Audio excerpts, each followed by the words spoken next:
Hello दोस्तों, नमस्कार। आप सभी लोगों का एग्ज़ाम लवर्स पर बहुत बहुत स्वागत है।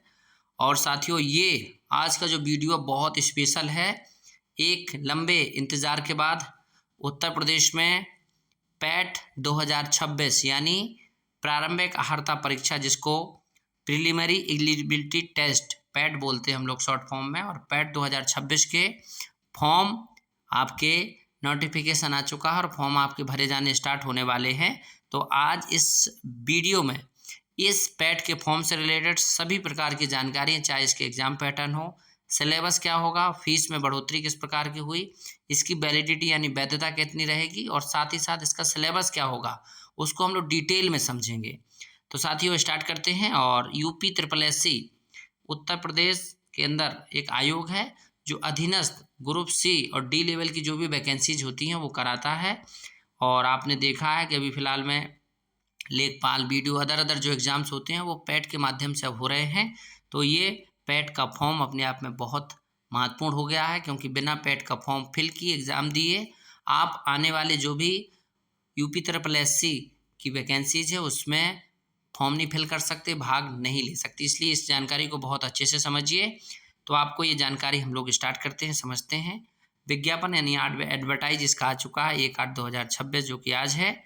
आपके रजिस्ट्रेशन यानी ऑनलाइन पेमेंट, ऑनलाइन रजिस्ट्रेशन होना शुरू हो जाएगा 3 तारीख से। फॉर्म सबमिट की लास्ट डेट है 1 सितंबर 2026। और आपको आपके आवेदन यानी जो आपने फॉर्म भरा हुआ, फॉर्म फिलअप में किसी प्रकार का करेक्शन करना है तो उसकी लास्ट डेट है 8 सितंबर।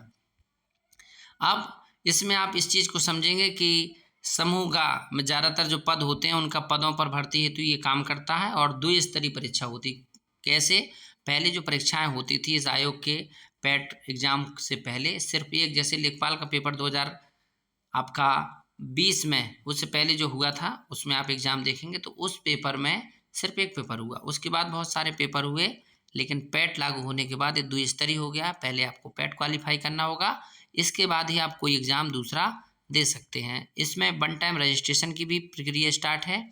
आप OTR कर लीजिए, अपने ऑफिशियल वेबसाइट पे यूपी ट्रिपल एससी की जाइए, वहाँ पर OTR कर दीजिए, अपना नाम, mobile number, email ID verify कर दीजिए, अपना फ़ोटो, अपना सिग्नेचर और अपनी अदर डिटेल भरने के बाद आप OTR कर लीजिए। और OTR आपका यदि 2025 में आपने फॉर्म भरा हुआ था तो उसी नंबर को डाल करके आपका जल्दी से भर जाएगा, या फिर आप न्यू रजिस्ट्रेशन कर रहे हैं तो न्यू तरीके से OTR कर लीजिए। इसमें आप लिखा है, और आप ऑनलाइन ही करेंगे OTR, ऑफलाइन किसी प्रकार का स्वीकार नहीं इसमें लिखा हुआ है।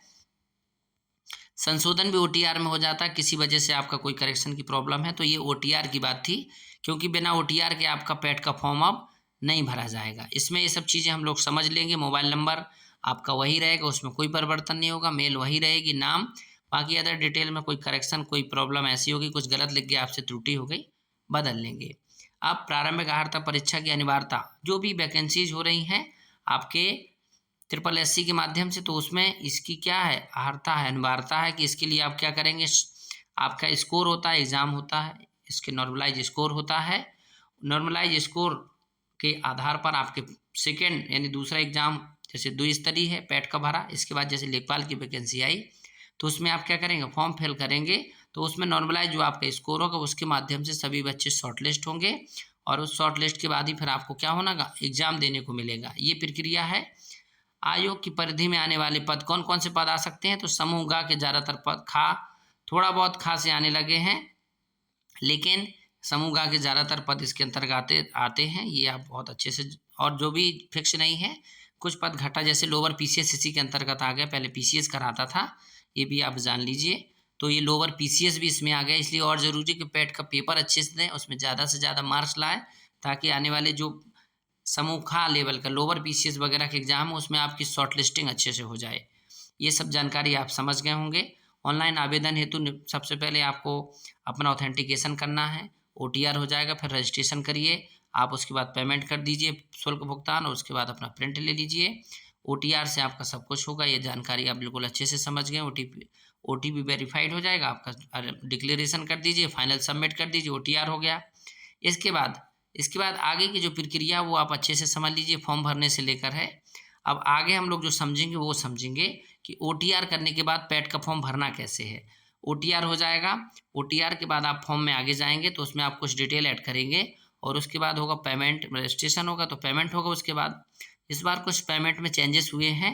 अनारक्षित यानी जनरल वर्ग के लोगों के लिए 160 रुपये पहले उसका शुल्क लगेगा और ऑनलाइन प्रोसेसिंग फीस जैसे एक प्रकार से GST है तो 185 रुपये जनरल वालों को देना पड़ेगा। सेम वैसे ही OBC वालों को, SC वालों को 95, ST वालों को भी 95 और दिव्यांग है जो PH है, फिजिकली हैंडीकैप दिव्यांग लोग, उनको 25 रुपये पे करना पड़ेगा। ये आप बहुत अच्छे से इसके बाद आप अपना पेमेंट कर दीजिए। पेमेंट के बाद प्रिंट डिटेल कर लीजिए, आपका फॉर्म सबमिट हो जाएगा। उसके बाद आगे हम लोग जानकारी देखेंगे, संशोधन वगैरह भी कुछ त्रुटि की बात कर सकते हैं। शैक्षणिक अर्हता इसमें क्या होनी चाहिए, तो आप 2026 में हाई स्कूल अथवा उसके समकक्ष अर्हता धारित करने वाले अभ्यर्थी हों, मतलब कम से कम योग्यता आपकी हाई स्कूल लेवल की होनी चाहिए। ये आपको पता होना चाहिए कि आप जब फॉर्म भरें इससे पहले आपका रिजल्ट सबमिट फाइनल हो जाना चाहिए, यानी अपीयरिंग नहीं, आप फाइनल पास हों तभी आपका 10th कम से कम इसमें पास मांगा गया है। इसलिए नंबर ऑफ कैंडिडेट इसमें ज़्यादा रहते हैं क्योंकि 10th बहुत छोटा लेवल होता है, लेकिन फिर भी कई ऐसे एग्जाम्स हैं जिसमें 10th लेवल पूछ लिया जाता था, इसलिए इसको शामिल किया गया है। आयु सीमा इसमें 1 जुलाई 2026 को न्यूनतम आयु 18 वर्ष होनी चाहिए और अधिकतम आयु आपकी 40 वर्ष होना चाहिए। उससे ज़्यादा आयु के आप होते हैं तो आपका फॉर्म सबमिट नहीं होगा और उससे कम उम्र के भी आप यदि 17 वर्ष के हैं तो आप नहीं भर सकते हैं। कम से कम 18 वर्ष और ज़्यादा से ज़्यादा 40 वर्ष। इसमें ये सब व्यवस्थाएं दी गई हैं। आरक्षण आप जानते हैं, अनुसूचित जाति जनजाति, SC OBC EWS सबको मिलता है। और अब हम लोग जो फाइनली बात करेंगे वो करेंगे परीक्षा योजना। परीक्षा होगा कैसे, परीक्षा ऐसे होगा कि परीक्षा का जो सिलेबस है, प्रश्नों की संख्या इसमें होगी 100, कितनी होगी 100, और परीक्षा की अवधि कितनी होगी 2 घंटे, यानी 120 मिनट 100 प्रश्न, और आपकी परीक्षा का यदि टोटल मार्क्स कितने होंगे पूर्णांक 100। ये बहुत अच्छी चीज़ है। पेपर में प्रश्नों की संख्या कम है, समय आपको थोड़ा सा ज़्यादा दिया जा रहा है और परीक्षाओं की अपेक्षा। यहाँ पर अब बात कर लेते हैं सिलेबस की, तो इसमें आपका history, geography, polity, economy, current affairs, Hindi, English, अपठित गद्यांश, DI, अदर चीज़ें देखने को मिलेंगी। इंडियन हिस्ट्री में सबसे पहले सिंधु घाटी सभ्यता, वैदिक सभ्यता, बौद्ध धर्म, जैन धर्म, मौर्य वंश, गुप्त वंश, हर्षवर्धन, राजपूत काल, सल्तनत काल, मुगल काल, मराठा, ब्रिटिश राज्य का अभ्युदय और प्रथम स्वतंत्रता संग्राम और ब्रिटिश राज का सामाजिक आर्थिक प्रभाव। आप समझ सकते हैं इसमें कुल 5 नंबर में आपका आना है इंडियन हिस्ट्री, जिसमें एंसेंट, मिडुअल और मॉडर्न तीनों प्रकार की हिस्ट्री शामिल होगी। और उसके बाद आगे देखेंगे तो इंडियन नेशनल मूवमेंट यानी भारतीय राष्ट्रीय आंदोलन पर बात होगी, जो कि 5 नंबर का आएगा। चाहे फिर आपको महात्मा गांधी जी की भूमिका की बात करें, स्वाधीनता आंदोलन के जो प्रारंभिक वर्ष थे उस समय 1885 के बाद क्या हुआ, क्रांतिकारी आंदोलन, उग्रवाद को कब हुआ, बहुत सारे संशोधन हुए, ब्रिटिश इंडिया एक्ट आया 1935, उसका क्या प्रावधान था, भारत छोड़ो आंदोलन 1942, आज़ाद हिंद फौज, नेताजी सुभाष चंद्र बोस की भूमिका, ये सब आएगा 5 नंबर में। फिर बात करें ज्योग्राफी, आपका होगा 5 नंबर का। उस ज्योग्राफी में आपका इंडियन और बर्ड ज्योग्राफी पूछी जाएगी, नदियाँ, भूजल, पर्वत, पहाड़, मरुस्थल, वन, खनिज। फिर भारत और विश्व का राजनीतिक भूगोल पूछा जाएगा, जलवायु, मौसम, टाइम जोन, जनसांख्यिकी, परिवर्तन तथा प्रवास। टाइम जोन का मतलब समझ रहे, जैसे हमारे इंडियन टाइम जोन है +5:30 GMT। इंडियन इकोनॉमी में जैसे भारतीय अर्थव्यवस्था 1947 से 1971 तक कैसी थी, उसके बाद बहुत सारी पंचवर्षीय योजनाएं, मिश्रित अर्थव्यवस्था, हरित क्रांति, ऑपरेशन फ्लड क्या है, बैंकों का राष्ट्रीयकरण बहुत सारा हुआ। उसके बाद फिर LPG मॉडल आया 1991 के बाद। 2014 के बाद से कौन कौन से सुधार हुए, जैसे न्यू मोदी गवर्नमेंट आई, कृषिगत, ढांचागत, श्रम, आर्थिक, GST से संबंधित प्रश्न आपका पूछा जाता है। आगे देखेंगे Indian constitution and public administration, यानी भारतीय संविधान और लोक प्रशासन। इसमें दोनों, संविधान का मतलब देश की जो व्यवस्थाओं से, और लोक प्रशासन यानी जो जिला स्तर पर प्रशासन काम करता है उसकी बातें इसमें पूछी गई हैं। भारतीय संविधान की विशेषताएं, DPSP, fundamental right, fundamental duties, parliamentary system, federal system, union and territory और केंद्र राज्य संबंध, न्यायिक ढांचा, सर्वोच्च न्यायालय, उच्च न्यायालय की बात करता है, जिला एडमिनिस्ट्रेशन, स्थानीय निकाय, पंचायती राज व्यवस्थाएं, जिसमें आपका देखते हैं 73वां 74वां संविधान संशोधन। सामान्य विज्ञान की बात करें तो सामान्य विज्ञान भी 5 नंबर का आएगा, जिसमें आपकी फिजिक्स, केमिस्ट्री और बायोलॉजी प्रारंभिक लेवल पर तीनों रहेंगे। फिर बात करेंगे गणित का, एलिमेंट्री अर्थमेटिक यानी प्रारंभिक गणित भी आएगी, जिसमें संख्या, पूर्ण संख्या, भिन्न, दशमलव, प्रतिशत, साधारण अंकगणितीय समीकरण, वर्ग और वर्गमूल, घातांक, घात, औसत, ये सब आएगा आपका 5 नंबर में, यानी नॉर्मल मीडियम गणित आएगी आपकी। जिसमें फिर आगे देखेंगे हिंदी 5 नंबर में आएगा, जिसमें संधि, विलोम, पर्यायवाची, वाक्यांशों के लिए एक शब्द, लिंग, समश्रुत भिन्नार्थक शब्द, मुहावरे, लोकोक्तियाँ, अन्य अशुद्धियाँ, लेखक और रचनाएं, गद्य और पद्य दोनों में इसमें 5 नंबर में आपका पूछा जाएगा हिंदी। ऐसे ही 5 नंबर में आपका इंग्लिश, जिसमें अंग्रेजी व्याकरण से थोड़ा बहुत प्रश्न होंगे, और एक अपठित गद्यांश होगा, कंप्रीहेंशन जिसको बोलते हैं हम लोग। तर्क और तर्क शक्ति यानी रीजनिंग, लॉजिक से आएगा, व्रत और लघु, क्रम, रैंकिंग, संबंध, समूह से भिन्न को अलग करना, कैलेंडर और घड़ी, असर्शन, रीजन, कोडिंग, डिकोडिंग, निगमनात्मक तर्क, कथन, विश्लेषण और निर्णय होता है ना, डिसीजन लेना किसी चीज़ पर क्या होगा। फिर आपका आ जाता है, अभी तक सब 5 नंबर का था, अब 11वें नंबर से शुरू होता है करंट अफेयर्स, जो कि 10 नंबर का आना बहुत महत्वपूर्ण है।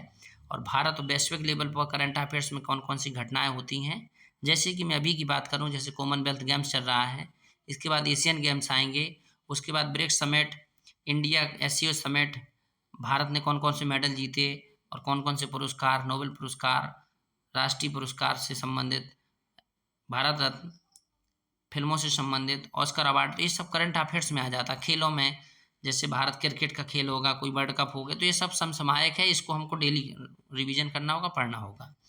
अब जनरल अवेयरनेस देखते हैं तो 10 नंबर में, जैसे भारत के पड़ोसी देश आप अच्छे से जानते हैं, कुछ देश, उनकी राजधानी और उनकी मुद्राओं को भी जानना है हमको।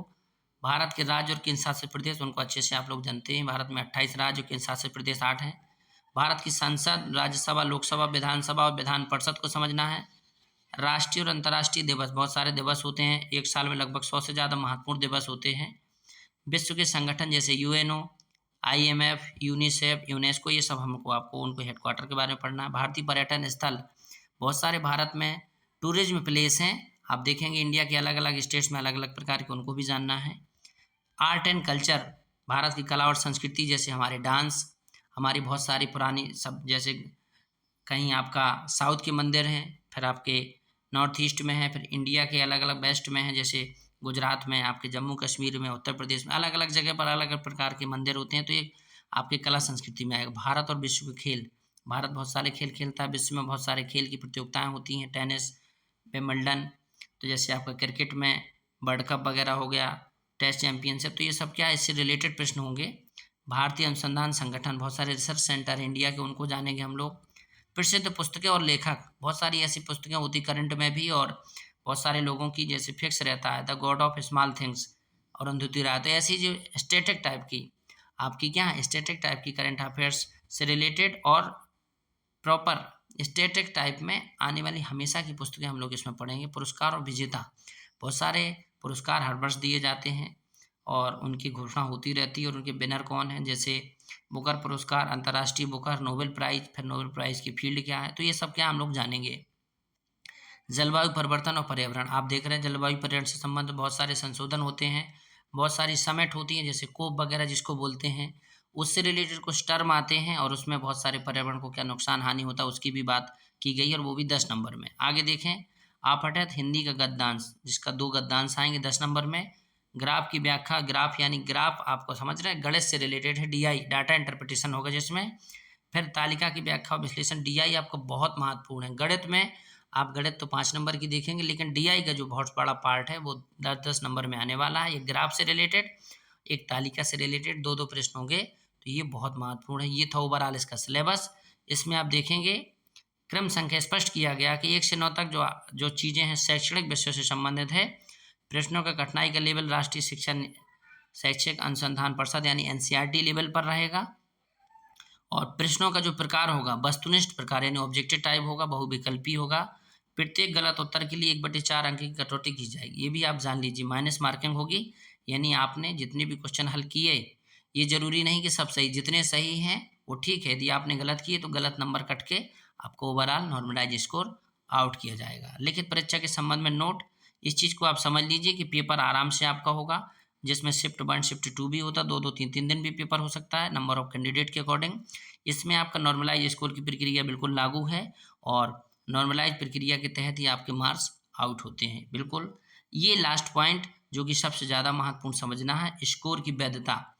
इससे पहले 2025 से पहले तक हम लोग समझते थे कि स्कोर की जो वैधता है वो 1 ईयर होती थी, लेकिन 2025 के 28/4/2025 के क्रम में इसमें स्कोर की जो अर्हता है आपकी वो 3 वर्ष की कर दी गई। यानी 2026 में यदि आपने इस वर्ष फॉर्म डाला तो आपकी यह अर्हता 2029 तक चलने वाली है, 3 वर्ष हो जाएगा। ये बहुत अच्छी बात है और बार बार हमको पैड देना नहीं पड़ेगा।